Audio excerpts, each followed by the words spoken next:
I shouted that I was leaving. In response, my wife coldly told me not to come back.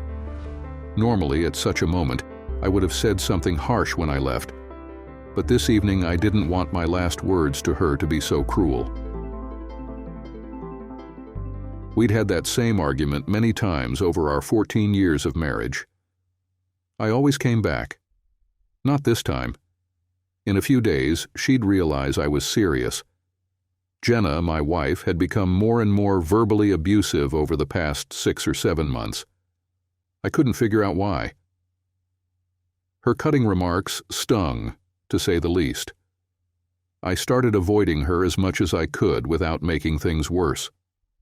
I began spending more and more time at the car lot every day, sometimes getting home after Jenna and our 13-year-old daughter, Carrie, had already had dinner. I'd have to fend for myself. Occasionally there'd be leftovers, but lately I think they ended up in the trash before I even got home. My name is Kurt Kaminsky. Technically it's David Kurt Kaminsky, but since my dad's name is also David, they started calling me Kurt early on to avoid confusion. No, I'm not a junior. My dad's name is David John Kaminsky. Why he didn't just name me Junior is a mystery to me. I would have been fine with being called Junior or even DJ, but instead, I was stuck with either Kurt or DK, and DK just didn't sound right. Yes, I'm of Polish descent. Well, I'm actually American with Polish heritage. And yes, I've heard all the jokes. Probably not every single one, since they seem to come up with new ones every year. But I've heard the usual ones. From harmless jokes like, do you know why Poles spell their name with ski at the end? Because they don't know how to spell toboggan.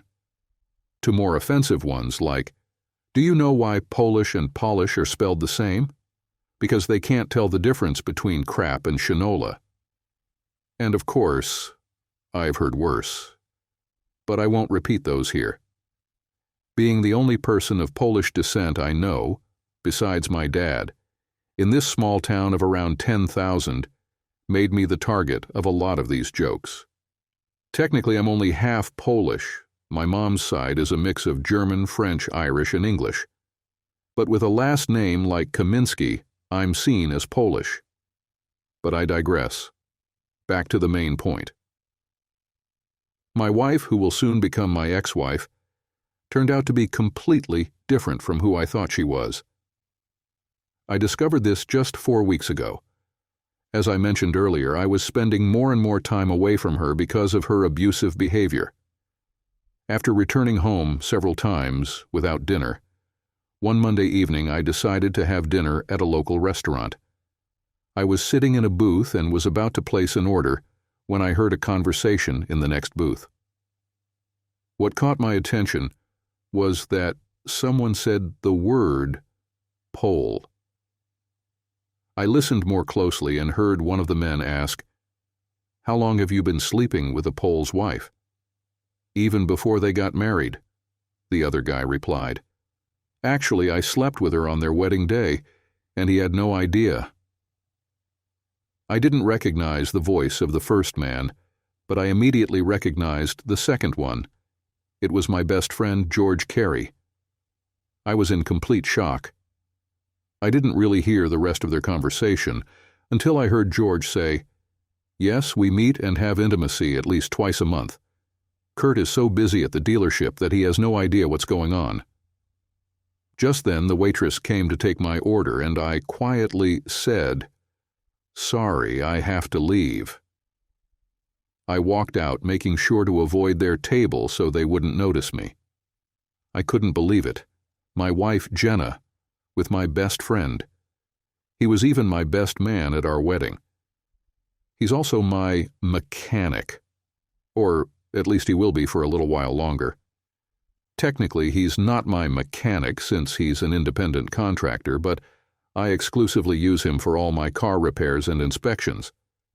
In case you hadn't figured it out yet, I own a used car lot. Yes, I'm a used car salesman. I've heard all the jokes and insults too. But my business is solid.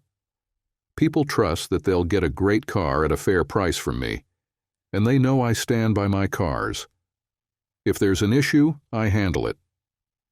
George has always been great with cars, and I keep him busy, paying him well. I wanted to bring him on full-time, but he said I couldn't respect myself if I worked for a Polack. He said it as a joke, but I knew he wasn't kidding. Still, I brought him on as an independent contractor.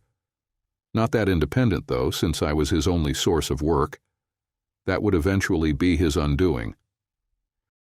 I left the restaurant and drove around, wondering, could this really be happening? Or was he just bluffing?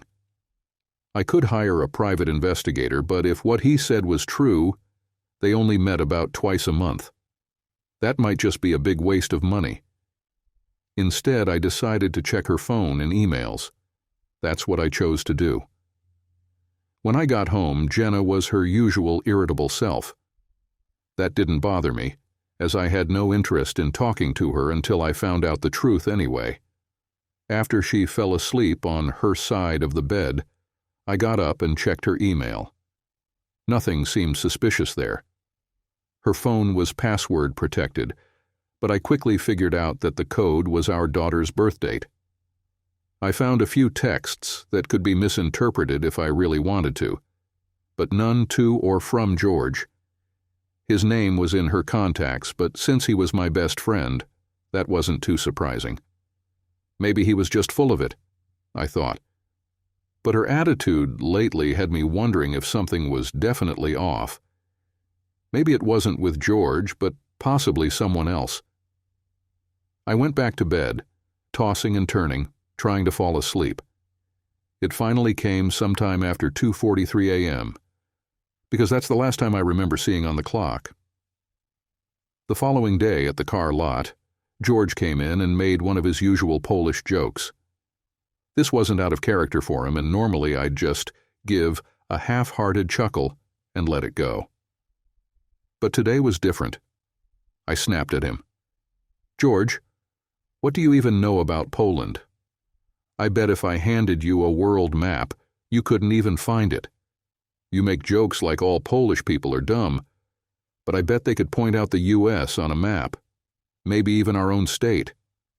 How about you just get to work?" George stared at me, speechless. He knew I was right. He couldn't find Poland on a map if his life depended on it. He was never the academic type.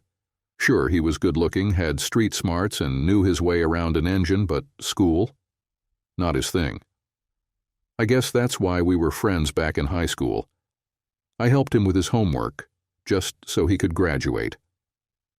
But now I was starting to second-guess my choice in friends. And worse, he was making me question my choice in a wife. I went into my office, closed the door, and stewed over how I could get proof of what I suspected. Confronting them wouldn't work. They'd just deny it. I needed hard evidence. I called a private investigator in Santa Fe and told him my concerns. He said, "If it's only happening twice a month, it'll be too expensive to follow them around. You could put a tracker on your wife's phone. At least you'd always know where her phone is. You could also set up cameras in your house, but unless you invest in high-end ones, and by high-end I mean costly, they'd likely be found. Even the expensive ones could be noticed if your wife is paying attention. If I were you, I'd go with the tracker and hope to catch them at a motel or something." I got his recommendation for the tracking software and told him I'd be sending him a check to thank him for all his help. "I've done nothing. You don't owe me anything," he said. "Everything I told you is information you could have found on the internet." "Well, I reached out for your expertise, and you provided me with valuable insights, so expect a check in the mail. If you're ever in Silver City, drop by Kaminsky's car lot and say hello. I usually don't get down to that part of the state, but if I do, I'll look you up," he replied. And I could tell he meant it. One reason I was good at selling cars was because I made people feel valued. I learned early on that people need to feel like they and their work matter. I researched the tracking software and realized I could handle that at least. Then I looked up the camera system and knew he was right. He saved me money, time, and the embarrassment of getting cameras that Jenna would have definitely noticed. That night, after everyone had gone to bed, I got up, downloaded the tracking app to her phone, and synced it with mine. It ran in the background without her knowing. I slept better that night. The next day at work, I kept checking the app periodically. She was at her part-time job at the university bookstore, where she worked about 15 to 20 hours a week. She referred to the money she earned as her mad money, which she spent however she liked, usually on salon visits. Later I checked again, and she was at the grocery store. After that, she was at home. George was in and out for most of the day, but when Jenna was home, he was at work, so at least for that day I felt confident that nothing had happened. That night, I decided to make an effort to be nicer to my wife and daughter. My wife seemed to respond a bit better when I asked if they wanted to go out to dinner at Revel Restaurant. Carrie, however, was acting like her typical 13-year-old self, unsure if she wanted to be seen with her parents. I insisted, and she reluctantly made her way to the car. Dinner was pleasant. I made a point to bring up George during the conversation, and Jenna had a distant look in her eyes but quickly changed the subject when she noticed me watching her. This only fueled my suspicions. I wished I knew whether what George had been saying was true. I needed to find a way to figure it out. I didn't bother to check her phone that night. Previous attempts to view her calls or messages were unsuccessful. She either deleted them immediately or did not call at all. Climbing into bed, I said to Jenna, "Thanks for dinner tonight." "Thanks, Kurt. It was a pleasant surprise." She looked at me with a look that said, "Maybe you'll get lucky today." As I mentioned earlier, we haven't been on good terms for a long time. After Jenna finished her nightly bathroom routines, she snuggled up to me in bed. I had conflicting feelings about the possibility of intimacy with her. If she cheated on me, did I really want to? I decided that until I had concrete evidence, I would let her take the initiative. I wouldn't initiate anything myself. As a result, we engaged in intimacy. At least I got some satisfaction. Throughout the week, I kept checking her phone's location and saw nothing unusual. On Saturday night, after she had fallen asleep, I looked at her phone for any texts or calls and found nothing again. I was starting to convince myself that George was just lying to impress someone about his intimacy escapades, which wouldn't be the first time. I knew that from high school. I returned to bed but couldn't settle down. My mind wouldn't let me sleep. At 2 a.m., I was lying there staring at the ceiling, unable to doze off, so I got up and went downstairs to grab a drink, hoping it would help. Sitting there with a tumbler of Jack Daniels and Coke in one hand and her phone in the other, I decided to check her phone again. I entered the password, my daughter's birth date, and opened it to her home screen. Then it struck me like a bolt from the blue. Our daughter's birth date was the crucial piece. The pregnancy was challenging. We thought we might lose her multiple times due to an Rh incompatibility with my wife's blood type. It felt like my wife's body was battling against the baby inside her. In fact, she was on bed rest for the last 3 weeks to ensure the baby could reach full term. She did carry her to term, and exactly 9 months to the day after our wedding, Carrie was born. We were overjoyed. Although she was healthy, she proved to be a tough baby. She cried constantly, wouldn't settle into a regular nap routine, and refused to breastfeed. It was quite a challenge. My wife, during Carrie's second year, made it very clear that we will not be having another child. This really brought me down, but to be honest, the baby was draining all the happiness from our lives. I mentioned that Carrie was born exactly 9 months after our wedding night. They often refer to such babies as wedding night babies, because they are conceived on that night or during the honeymoon. Suddenly, a thought struck me. If what George said was accurate, then there was a strong chance Jenna was already pregnant before our wedding night. Jenna had been on birth control, and we hadn't waited until marriage to have intimacy. In fact, it was a big part of our relationship. When we asked the doctor how Jenna got pregnant, he suggested that the stress of the wedding might have impacted her hormones, making the pill ineffective. If it was ineffective that night, it likely was that day too. I realized what I needed to do. There was a 50% chance I wasn't the father. You know the saying, "The early bird gets the worm"? Well, George might have been that early bird, but in his case it should be, "The early worm gets caught by the bird." I got out of bed and headed to the bathroom. I grabbed some Q-tips and made my way to Carrie's room.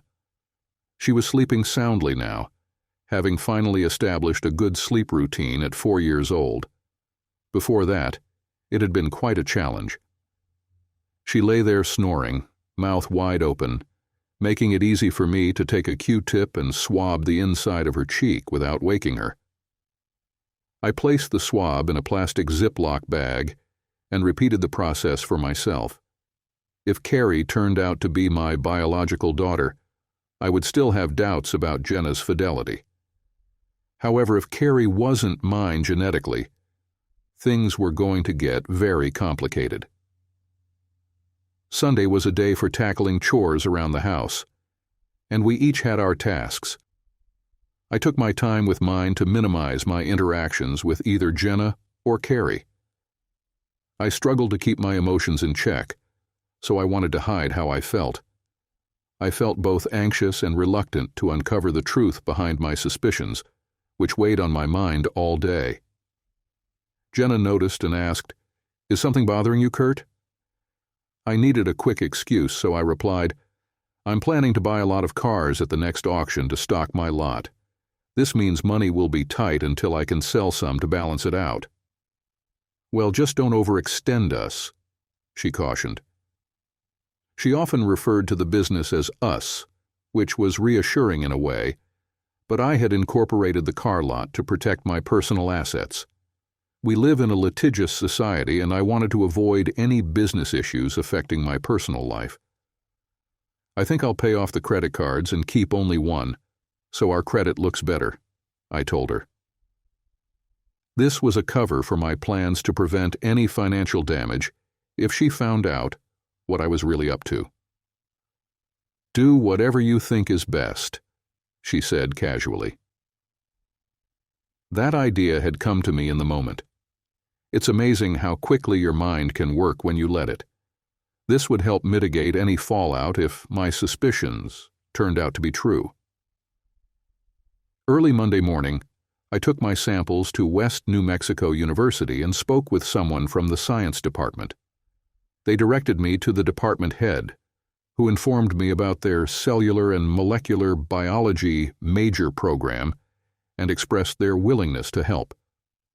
I handed him a few business cards and mentioned that he or anyone involved with the samples would receive a 10% discount on their purchase. He seemed pleased and remarked, "I've been considering trading in my Camry for a newer model. I might have to stop by and check out what you have. If you don't find anything you like, just let me know, and I'll help you find something that suits you," I replied. "Thanks, I'll do that," he said. As I drove away from the university, I was smiling, but it was a worried smile. The test results could spell the end of my marriage. When I told Jenna about buying more cars for my lot, it was just a way to hide my anxiety. Now I thought it might actually be a good idea. I called Paul, my bookkeeper, loan officer, and part-time salesman, into my office to share my thoughts. "We can make it work," he assured me. "Paul, I'd also like to pay off my mortgage. Can we arrange a one-time payment for that?" I asked. "Let me review the financials, and I'll get back to you this afternoon." As he left my office, I considered calling my lawyer for a referral to a family lawyer, but decided to wait for the results first. After all, I had no concrete proof of my wife's infidelity. That afternoon, Paul presented the spreadsheet, and we discussed how to proceed with both of my plans. The next 2 days felt incredibly long as I anxiously awaited the DNA test results. Late Wednesday afternoon, I received a call from the department head. He was on his way over with the results and to discuss a car. When he arrived, I led him straight into my office. The look on his face immediately told me what the results were, and then he confirmed it. The 2 samples collected are not related. I nodded, knowing this was expected, but I was still crushed by the news. He gave me a moment to process it and slid the manila envelope with the results across the table. Looking up at him, my expression shifted and I asked, "So, what kind of car are you considering?" "Well, I know it sounds cliché, but I just turned 50 and I'm looking for a sports car. I was thinking about a Mazda Miata." I told him I didn't have one on my lot, but I was going to an auction the next day and would make it a point to find one in good condition, both mechanically and aesthetically. I'd call him the following afternoon to share what I found. As he left, I informed Anna, my receptionist, scheduler, office manager, and part-time salesperson, that I would be leaving early, but would be just a phone call away if she needed me. I knew she rarely did. She could handle almost everything on her own. I drove around town just taking in the sights. It felt strange. Everything looked different. I called my lawyer, who expressed sadness over the news but recommended another lawyer he trusted. I made an appointment for the following afternoon. Afterward, I stopped at a restaurant for a meal, reflecting while I ate. Have I wasted the last 15 years of my life? I couldn't even claim that I had a child from that marriage. Of course, in some ways, I still thought of her as my daughter, but biologically, she didn't belong to me. What was I supposed to do now? I couldn't just pretend I didn't know. Maybe I was ignorant before, but now that I found out the truth, there was no turning back. One thing I was sure of: George would pay for it. I didn't care if he was my best friend for years. With friends like him, who needs enemies? Jenna would have paid too. I wonder if she knew Carrie wasn't mine. Even if she didn't know, she kept this secret from me. The secret of her affair on her wedding night with my best man, my best friend. Now I had no reason to doubt what I had overheard. She slept with him at least twice a month. I was starting to feel furious, and before I lost control, I knew I needed to be alone, away from everyone. I had to call Jenna and let her know I wouldn't be coming home that night. Going home wasn't an option. I might do something that could land me in jail. She picked up the phone. "Hey, Kurt?" "Hey, I'm going to stay in Albuquerque tonight so I can be ready for the auction at 8 o'clock, I said, my voice flat and emotionless. "Oh, okay. Have a safe trip," she replied. It was unusual for me to travel all the way to Albuquerque for an auction, and I wondered if she might take advantage of my absence. She'd have to drop Carrie off with my parents, which wouldn't be easy to explain. Even so, I'd be checking her phone tracker throughout the evening, just to see if she went anywhere. As I drove the roads to Albuquerque, I was focused on getting at least 20 cars at the auction, including a Mazda Miata. Once it was over, I'd arranged to have the cars either picked up or shipped back to my lot. The question on my mind now was who I could trust to inspect the cars mechanically. I knew George wouldn't be getting any more business from me once his current repairs and reviews were completed. When he finds out I bought 24 cars, he'll see dollar signs, thinking of how much he could charge for all that work. But that wasn't going to happen, and I'd keep it quiet until the last moment. I'd need to talk to one of the local dealers at the auction to find someone skilled and trustworthy enough to inspect the cars before shipping them down to our small town. I reached Albuquerque around 9 and got a room at a Best Western.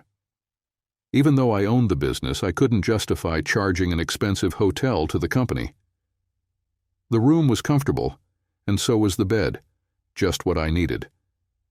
I'm a simple man with simple needs. When I got in, I checked Jenna's phone tracker. It showed she was still at home, or at least her phone was. Sleep didn't come easy that night. My mind kept racing, trying to understand why she did what she did. How could she justify sleeping with him on our wedding day, let alone twice a month for who knows how long? I started thinking about our marriage. It was never perfect. Whose is? But I thought we loved each other, and that it was exclusive. Now I realized I'd been wrong about that from the very beginning. The first years of our marriage were difficult. We definitely didn't expect to have a baby so soon. Our plans were to wait 3 or 4 years before starting a family, and we agreed that we would have 3 children before getting married. But all the difficulties with Carrie ruined these plans. After learning that my so-called best friend had destroyed them, I felt like all the effort had been wasted. 14 years of wasted effort. Sure, there were good times, but now even those moments seemed tainted by the possibility that they slept together the entire time we were married. If Jenna hadn't slept with George, maybe she would have gotten pregnant with me, and her pregnancy wouldn't have been so difficult, and maybe we wouldn't have had such a difficult child, because of which she wouldn't want more children. George ruined my life when he slept with my future wife on our wedding day. Now he sleeps with her at least twice a month and probably laughs at the ignorant idiot the whole time. He will pay, I thought, lying down and trying to fall asleep. Anger surged through me again. I needed to calm down, otherwise I would never have been able to sleep. I turned on the TV for some pointless comedy show.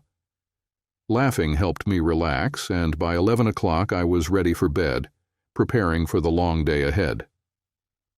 The auction went really well. I managed to get some fantastic cars at great prices and met several dealers from around the Albuquerque area. I didn't spot a Miata at the auction, so I started asking some of the other dealers. 2 of them had one red, the other black. I asked if they'd be open to making a trade once I knew which color my client preferred.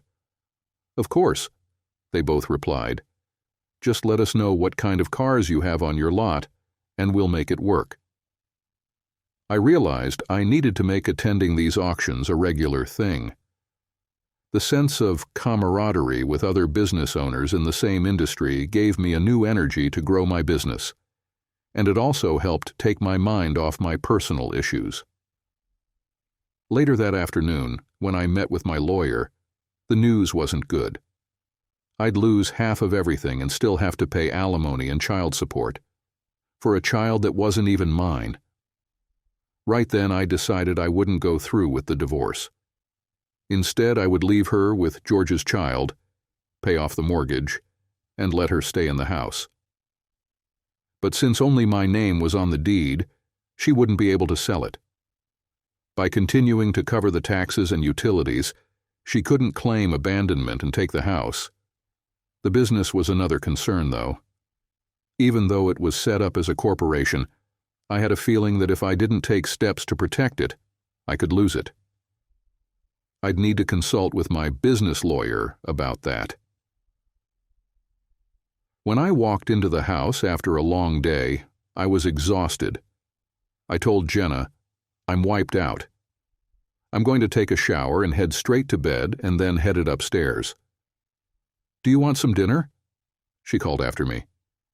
No, I had a late lunch, I answered, at least appreciating that she offered. The shower was amazing, washing away the stress. I still had problems, but I was starting to tackle them. As soon as my head hit the pillow, I was out. I'd been stressed all week, but now that I had a plan, my mind could finally rest. I woke up early, feeling refreshed, and went into the office before Jenna or Carrie were even up. I had things to do and more planning ahead. When my team started arriving, they found me deep in spreadsheets, financials, and sales projections. I told Paul I had bought 23 vehicles and that we'd be trading one with a dealer in Albuquerque later in the week. I also told Anna not to schedule any more work for George, but to keep it discreet. She gave me a confused look and said, "You're the boss." "Thanks, Anna. You're invaluable." When 9 o'clock came around, I called my business attorney to get his advice on the situation. Your business is incorporated, but there's still a chance she could push for a sale to claim half its value. Have you considered selling it ahead of time? No, would I need to? I asked. It could prevent her from having any claim on the business, he replied. I can't do that. This business is my life, I said firmly. All right, let me do some more research and think it over. I'll get back to you later this week. Hearing that was crushing. I've put so much effort into building this business from the ground up. It's my baby, unlike Carrie, I thought bitterly, feeling the anger rise again. But being a successful entrepreneur means knowing how to compartmentalize and juggle multiple things at once. I needed to set my personal issues aside and refocus on the business. The first thing on my agenda was to call Doug, the department head, who had confirmed that George's statement was accurate. Doug, it's Kurt Kaminsky. I've got a lead on 2 Miatas that might catch your eye. One's red, the other's black. Still interested? I am, if the price is right, he replied. Which color do you prefer? I'll bring one in for you to check out, and then we can discuss the price. Even if we can't settle on a deal, I'm confident I can sell it elsewhere. Which one would you recommend? He asked. Well, both have their pros and cons. The red one is really eye-catching, but it tends to fade faster. The black one looks sleek, but it heats up quickly in our climate. Will you be parking it in a garage when you're not using it? Yes, I can do that. Then the red one should be fine, since it won't be exposed to much sunlight. I'd suggest going with that unless you have a preference for black. Red sounds great. How soon can I take a look? Does Monday or Tuesday work for you? Sure, give me a call when it arrives. Will do. I hung up and called the dealer who had the red Miata to arrange a trade.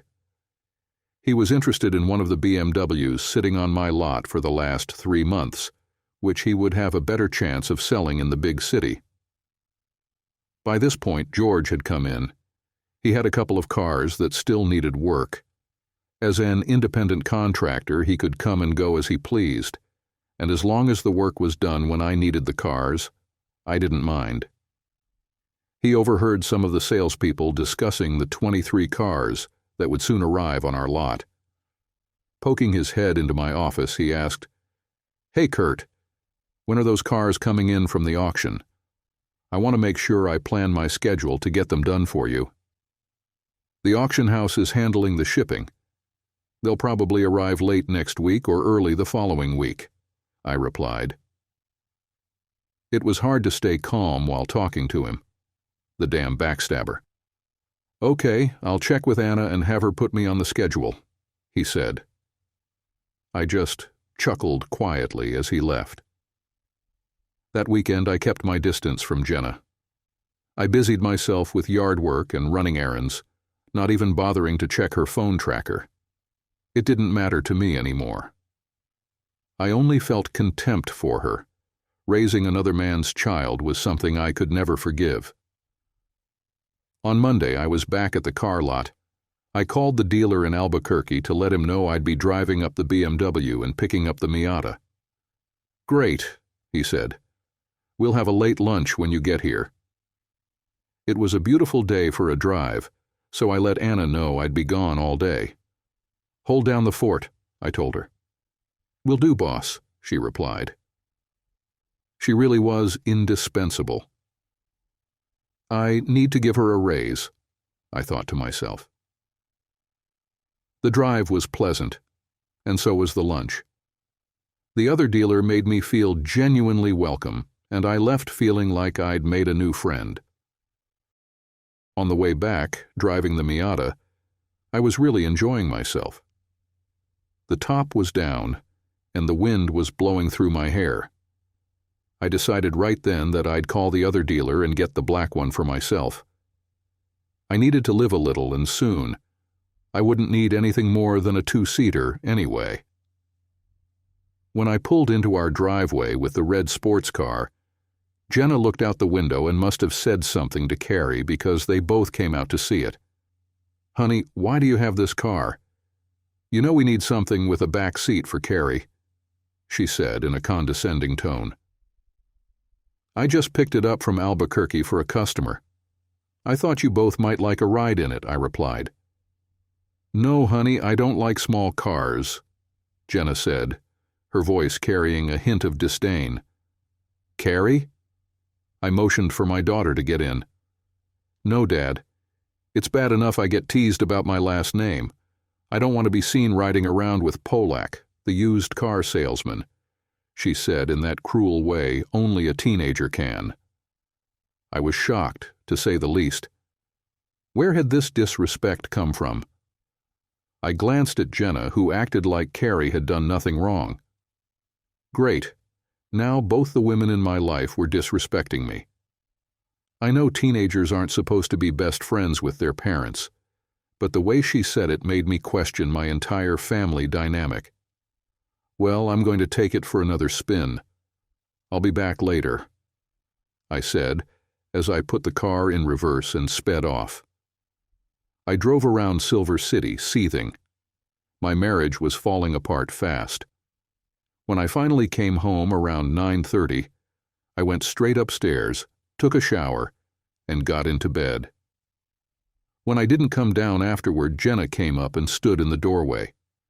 The hallway light shone in my eyes, so I squeezed them shut. "What? Are your feelings hurt because we didn't fawn over the sports car? You're not going to come down and spend time with your family? You're not just a Polak. You're a baby," she sneered. Where was this coming from? It had to be George. She'd been spending more time with him, and now his degrading comments about my heritage were rubbing off on her. And now she was passing them down to her daughter, not mine. I needed to get that straight. I might have to support her, but she wasn't my kid. "It seems like you and your daughter don't want the Polak around, so you can both go to hell," I shot back, furious. Her attitude wasn't helping her case, and she'd regret treating me like that. Needless to say, from that point on, the Kaminsky household was cold and silent. The following day I called Doug, and he came by to take a look at the Miata. He was excited. We discussed the price, and he was pleasantly surprised to learn he was getting it for $3,000, less than Kelley Blue Book value. As he was wrapping up after completing the paperwork, he mentioned, "My best friend handles purchasing for the university, and we cycle through 16 cars roughly every 2 years. It's not a lot, but would you be open to chatting with him? I'm always happy for more business, and I can definitely offer them a deal," I replied. "I'll have Jim reach out to you later this week." "Thanks," I said. That's how I built my business, by treating people well and showing my appreciation for referrals. On Wednesday, my lawyer called. "Hey, Kurt, I think I might have a solution to your issue. Can you come by this afternoon to discuss it?" "Absolutely. I'm keen to get this sorted. The atmosphere at home is becoming quite unbearable." At that meeting, I listened and found the plan promising. It would take about 2 weeks to put into action, but if it worked, it would be worthwhile. During those 2 weeks, I gradually moved personal items and tools out of my house and into an apartment in a nearby town. Meanwhile, George was getting impatient about receiving those 24 cars, eager to have work he could bill me for. Whenever he asked, I just postponed the conversation. That last weekend, I focused on yard work, and when Jenna and Carrie weren't around, I cleared out my closet and dressers. Jenna did the laundry during the week, which allowed her to enjoy her weekends without noticing that my closet was getting emptied. This leads me to the Monday night when I told Jenna, "I'm leaving." She had once again been disrespectful and giving me attitude, criticizing me for being Polish and a used car salesman. I escalated things by calling her a name she despised. That's when she really lost it, and I reiterated that I was leaving. In the past, I would have gone to a motel for a night or two, depending on how upset I was. On Tuesday morning, following the confrontation, I arrived at the car lot early. As my employees came in, I asked them to gather in the conference room and close the door behind them. This was typical since I held weekly meetings. I began the meeting. "Good morning, everyone. As you know, the cars I ordered a couple of weeks ago arrived yesterday afternoon. They've been inspected and are now ready for sale. We will no longer be working with George. If he inquires, please tell him we've decided to take a different path and leave it at that. You've all been amazing, like family, which makes what I'm about to say difficult."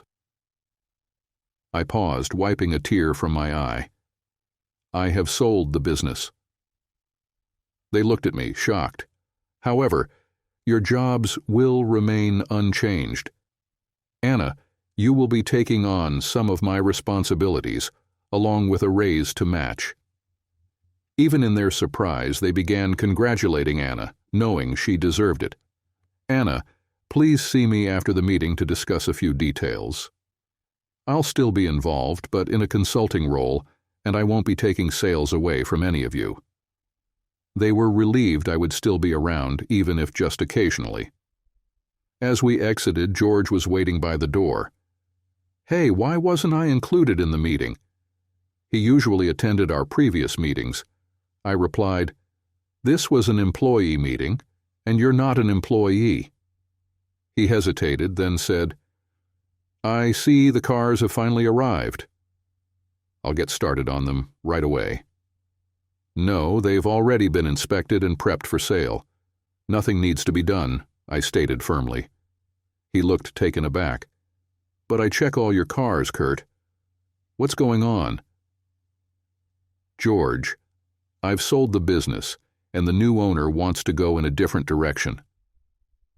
I chose not to confront him further, saving that for another time.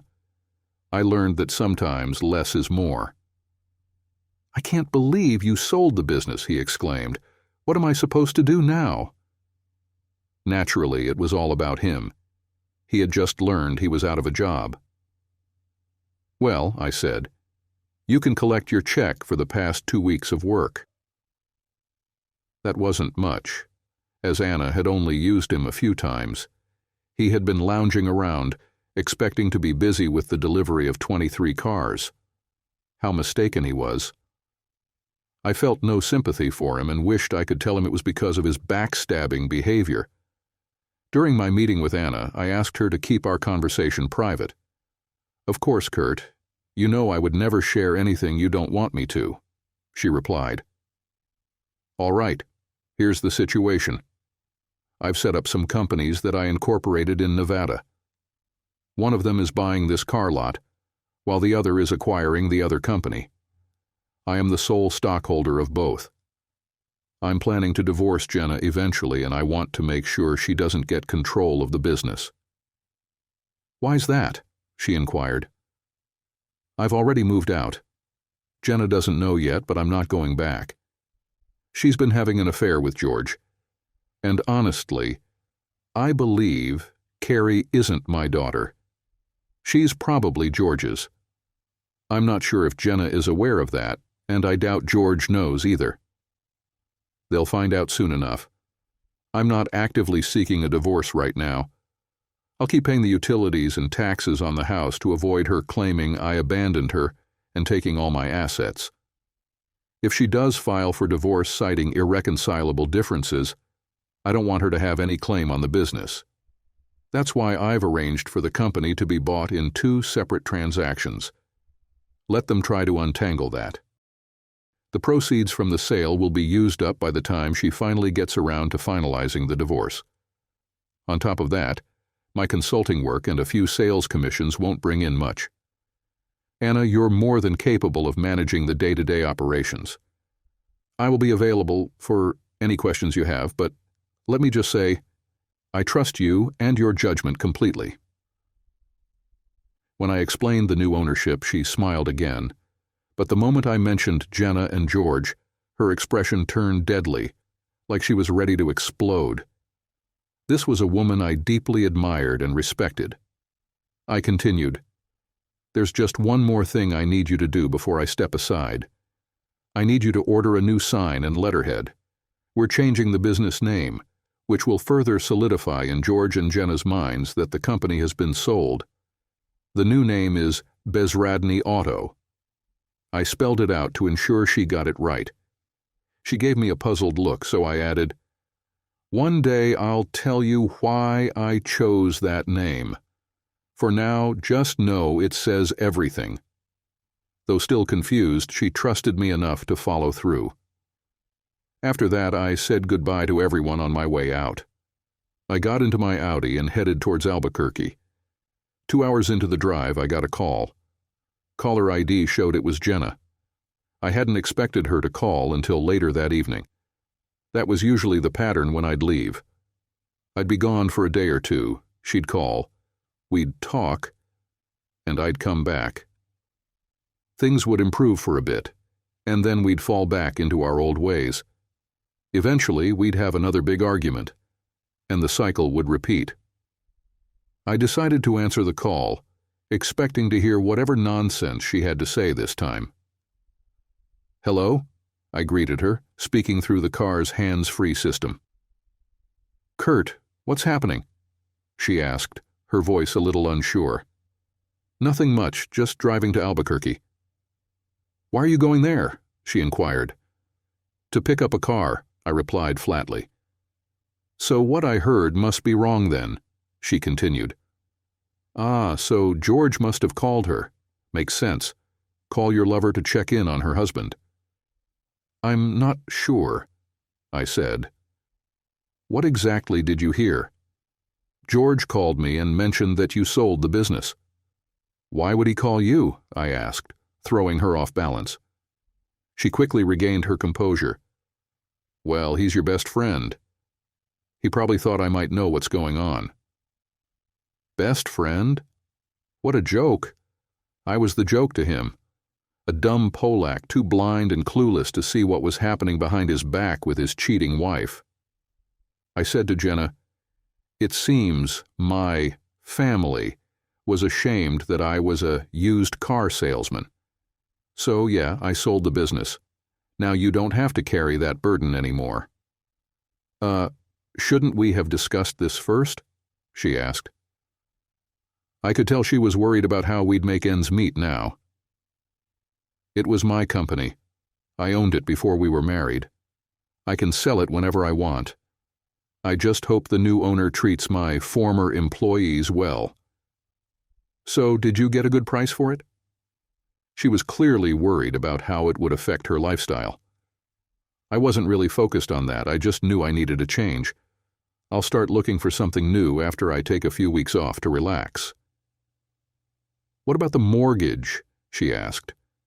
"Oh, I used the money to pay off the house. You don't have to worry about that.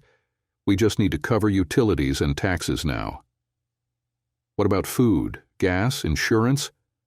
she asked, almost in panic. "Oh, I guess I am just a dumb Polak. I didn't even think about that. Maybe you could pick up a few extra hours at work?" Now she was flustered. "When are you coming home?" This was the moment. "I'm not," I said matter-of-factly. "What?" "I told you the other night I was leaving. You told me not to come back, so I'm not. Don't worry, I'll make sure the utilities are paid so the lights won't get shut off. You can't do this, Kurt. You have to come back, she said, desperation in her voice. No, I really don't, I replied, completely flat. Kurt, don't do this, she cried. I already have, I said. What about your daughter? She asked, trying to tug at my heartstrings. You mean Carrie? The girl who's embarrassed by her last name and that her dad used to be a used car salesman? Kurt, she's just being a 13-year-old girl. You can't take that personally. Well, it doesn't matter anymore. I won't be coming back, so neither of you will have to feel embarrassed by me. I hung up the phone and turned it off. Let her think about that for a while. I knew she was probably trying to call me back at that moment and would get furious when I didn't answer. After cooling down from the call, I tried to enjoy the relaxed drive toward Albuquerque. I could only imagine her next call would be to her lover, trying to get more information and inform him about what I had said. When I reached my destination, I turned my phone back on and saw 5 messages waiting. I listened to them all, 3 from Jenna, 1 from George, and 1 from Anna. I immediately called Anna. Hey, Anna, sorry about that. My phone was off because I was getting unwanted calls. Yeah, I know, your wife and George have been trying to reach me, asking where you are. I told them you don't own the place anymore, so you don't check in anymore. Hope that's okay. That's perfect, I replied. If they hassle you too much, just tell them you'll report the harassment to the police. I like that, she said. Kurt, I know you might feel like you don't have family or friends anymore, but believe me, you do. We are your family, and we always will be. Thanks, Anna. You really know what to say. Your husband's lucky to have you. He knows, she said. He tells me all the time. Don't lose that, and never take each other for granted. We don't intend to, she responded. I hung up and debated whether to call my cheating wife or her backstabbing lover. Nah, let them sweat it out. I got out of the Audi and walked into the car dealership office. The owner was waiting for me. I've got that Audi I mentioned. Do you want to see if we can work out a trade? Let's take a look, he said. He was impressed with the car's condition, inside, outside, and under the hood. He looked at me and said, I could sell this in a week. Are you sure you want to trade? I feel like I'm getting the better end of the deal. You can pay me back in the future. I'm not here to make a profit. I'm here to get a sports car. Half an hour later, I was back on the road, top down, enjoying the drive. Now I just needed to decide where to go. Heading north sounded appealing, so I set off for Santa Fe. For the following 2 weeks, I traveled across northern New Mexico, Arizona, southern Utah, and Colorado. I wanted to stay nearby in case Anna needed me to return. I called her a couple of times, and when it was clear she had everything under control, I decided to head west. Naturally, I kept receiving phone calls. At first the tone was irritated, then it shifted to apologetic, and finally turned into full-blown complaints. I listened, but I didn't care. When I got the call about the credit card being canceled, I just laughed. And when George called to tell me I was a terrible person for abandoning Jenna and Carrie, I laughed even harder. I did receive one call from my lawyer. Apparently, Jenna had threatened to file for abandonment if I didn't get in touch with her and return. So I called him back. Hey, it's Kurt. I hear you've been getting some threatening calls from my wife, I said. Yeah, but don't worry about it. As long as you're still paying for the utilities on the house, she'll have a hard time proving anything. I can do even better, I said.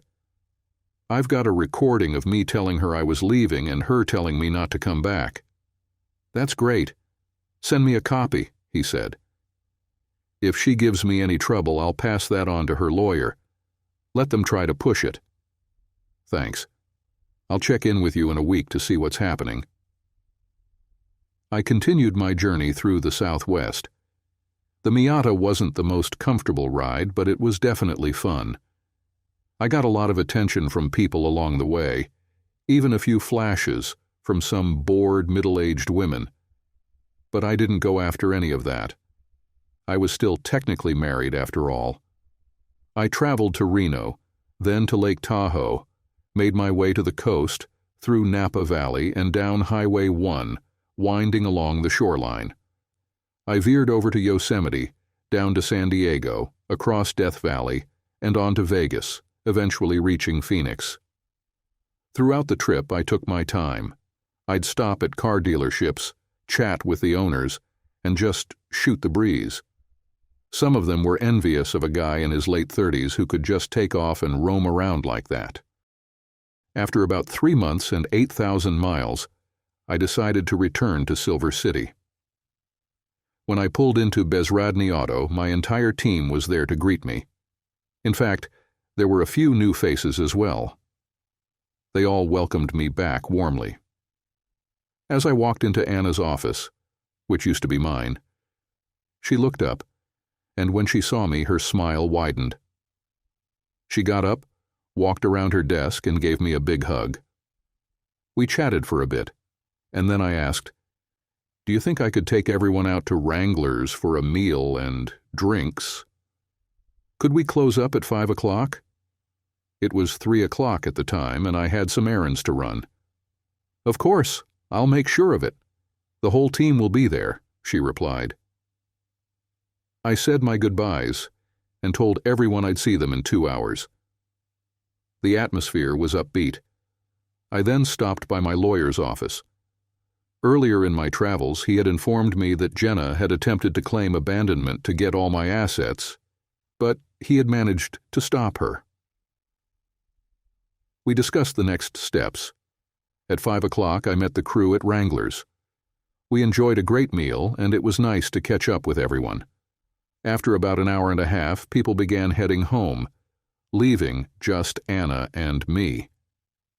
She looked at me and said, "You know, Kurt, you might think you're helpless, vulnerable, and clueless, but you're not. You just trusted the people you loved." I met her gaze. "So you figured it out, huh?" "Yeah, it took me a while, but you once said the new name told the whole story. It kept nagging at me until I pieced it together.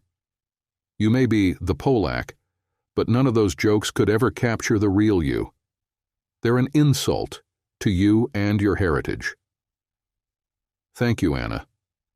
Honestly, you're the main reason I came back. I needed to see how you were doing in my place.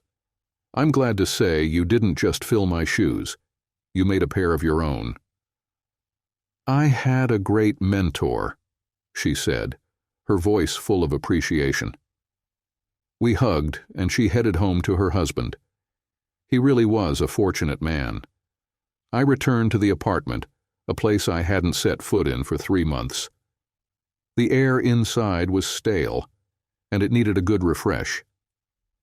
I opened the windows and allowed the cool evening breeze to flow through the rooms.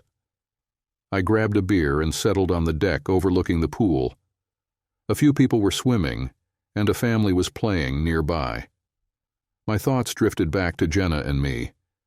We once had so many hopes and dreams when we got married, but now all of that was gone. I glanced at the clock on the wall, about 8:30. I thought, it's probably time for the inevitable. I got up, hopped into my Miata, and drove to what I still called my house. Technically it was, since I bought it before Jenna and I married, and my name was the only one on the deed. As I pulled into the driveway, I felt a wave of disappointment. The yard was neglected. It was clear the landscaping hadn't been touched in a while. The lights were on, so I assumed Jenna was home. I walked up to the door and knocked. A moment later, Carrie opened it. Her eyes widened in surprise. "Dad?" she asked. "Hello, Carrie? Is your mother around?" She stammered and then yelled, "M.O.M." I heard Jenna shout back from the kitchen, her voice sharp and stressed. "What now?" Carrie kept looking at me and loudly repeated, "Dad." Jenna came around the corner, saw me, and yelled, "Where the hell have you been?" I decided to answer her shouting with a calm, even tone. "Traveling." Right then, George appeared from the bedroom area wearing only his boxers. "Oh," I said, "the whole family is here, Mom, Dad, and child." "What are you talking about?" Jenna snapped. "I'm assuming George has moved in to take my place, since it's fittingly his now."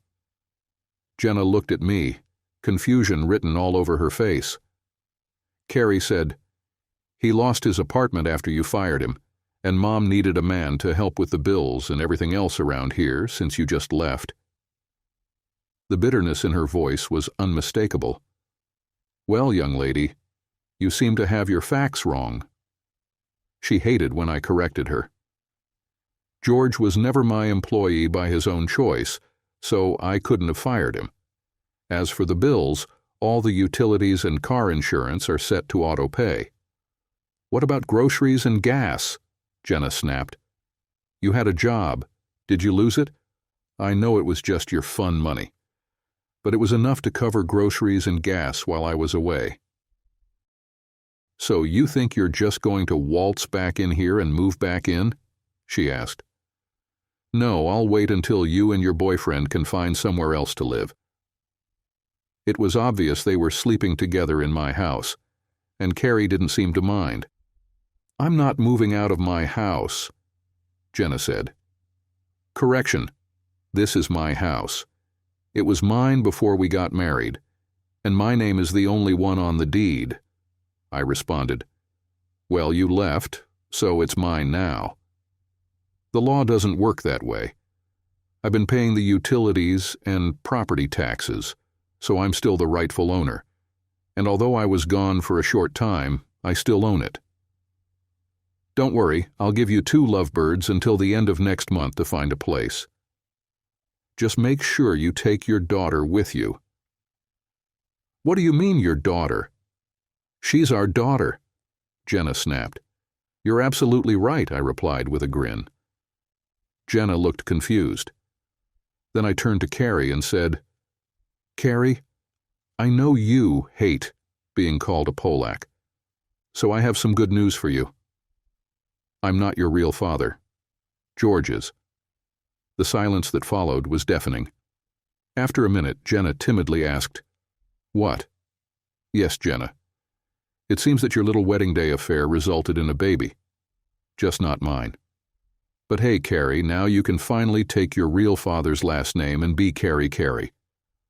I wonder if Mom chose the name Carrie as a tribute to her lover."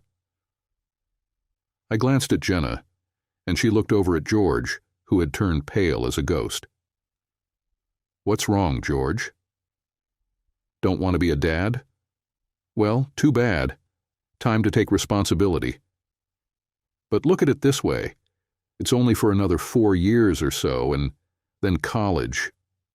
Jenna and George said almost in unison, "I don't believe it." I tossed the DNA report at them. "See for yourselves." They grabbed the papers, took one look, and both fainted. "Carrie, let these 2 lovebirds know that your mom will be served divorce papers next week, along with an eviction notice." I turned and walked away.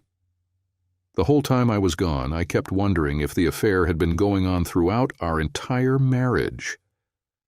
In fact, I wasn't sure she had ever been faithful to me. We met when she came in to buy a car. George was working on one, and we both thought she'd be fun to date. She picked me, but now I wonder, did she really? I had been completely clueless, helpless even. All the while, George had been laughing behind my back, making Polish jokes to my face. I drove back to the apartment and grabbed a beer, or 4. The next morning, I went to my lawyer and had him start the paperwork. Sure, I knew I'd have to sell the house and split the proceeds, but as someone barely employed, I hoped I wouldn't have to pay alimony or child support, especially with another man already stepping into my place. At least that's what I was counting on. I had loved Jenna, and George too. Their betrayal was devastating. It would be a long time before I could trust anyone again, man or woman. Maybe I should get counseling. As the divorce proceedings continued, I returned to work at the car dealership, but only as a salesperson. I made it clear to the staff that I was no longer in charge and only needed one sale per week to cover my rent and groceries. In fact, I insisted on limiting myself to just one. Regarding the court-ordered support, I aimed to have no extra money left at the end of the month, aside from my minimal living expenses. Jenna hired a lawyer, though I have no idea how she managed to afford one. Maybe he was working on contingency. He was in for a surprise. They reviewed my bank accounts and saw the proceeds from the sale, but found nothing suspicious. They didn't dig deep enough. From my colleagues, I heard that while I was away, George had been coming in almost every day during the first 2 weeks to ask Anna for work. She had no trouble turning him down each time. Eventually, he gave up. Now he was regretting never getting his ASE certification because the only job he could find was at a Valvoline quick oil change, making $13 an hour. I sure hoped Jenna went full-time, or else they were going to struggle to make ends meet. I reached out to a realtor and informed Jenna that I was putting the house on the market, anticipating a 50-50 split of our assets. Since she had already been served with an eviction notice, she'd have to move out before the house was sold and closed anyway. One night, I heard a knock at my door. Naturally, it was Jenna. I opened the door, looked at her, and asked, "What do you want?" "Kurt, can we talk? I don't think that's a good idea since we're in litigation." "Come on, Kurt. It's just me. No lawyers.